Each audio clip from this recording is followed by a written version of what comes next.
পৃথিবীর অন্য কোনো দেশের এত রাজনৈতিক দলের শাখা নেই যত বাংলাদেশের রয়েছে বলে মন্তব্য করেছেন পররাষ্ট্র উপদেষ্টা মোহাম্মদ তৌহিদ হোসেন। তিনি বলেন, শিগগিরই রোডম্যাপ দিয়ে নির্বাচিত সরকারের কাছে ক্ষমতা হস্তান্তর করবে সরকার। সকালে রাজধানীর একটি হোটেলে ব্র্যান্ডিং বাংলাদেশ শীর্ষক অনুষ্ঠানে তিনি এসব কথা বলেন। ওয়ালিদ সিদ্দিকী রিপোর্টে দেখুন বিস্তারিত।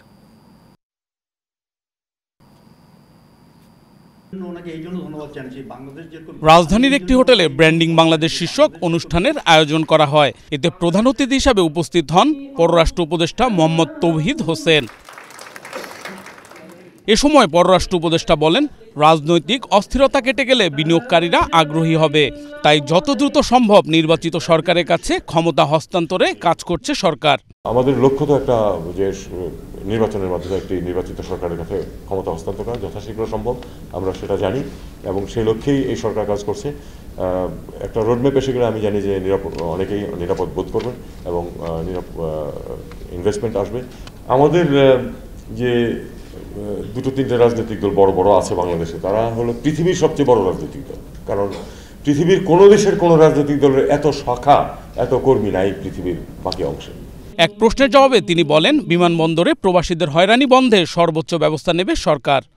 হয়রানি মিশনে, এয়ারপোর্টে, বিশেষ করে এয়ারপোর্টে, এটা আমি আপনাদেরকে শুধু এটুকু বলতে পারি যে এমনকি যে ঘটনাটার কথা সম্প্রতি ঘটেছে, এটা অবিলম্বে এটার ব্যবস্থা নেওয়া হয়েছে এবং আমি নিশ্চিত যে কালপ্রিট যে সে অনুষ্ঠানের বিশেষ অতিথি বাংলাদেশ ব্যাংকের গভর্নর বলেন, টাকা পাচার ও ব্যাংকিং খাতে সুশাসন ফিরে আসায় অর্থনীতি স্থিতিশীল রয়েছে।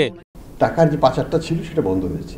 এই গুড গভর্নেন্স হওয়াতে দুর্নীতি কিছুটা হলেও কমে যাওয়ার কারণে আজকে আমাদের এই রেমিটেন্সের প্রভাবটা বেড়েছে।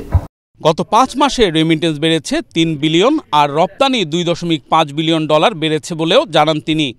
শত প্রতিকূলতা সত্ত্বেও, রাজনৈতিক অস্থিরতা সত্ত্বেও আপনারা জানেন যে আমাদের রেমিটেন্সের প্রবাহ সর্বকালীন সময়ের সবচাইতে বেশি এখানে।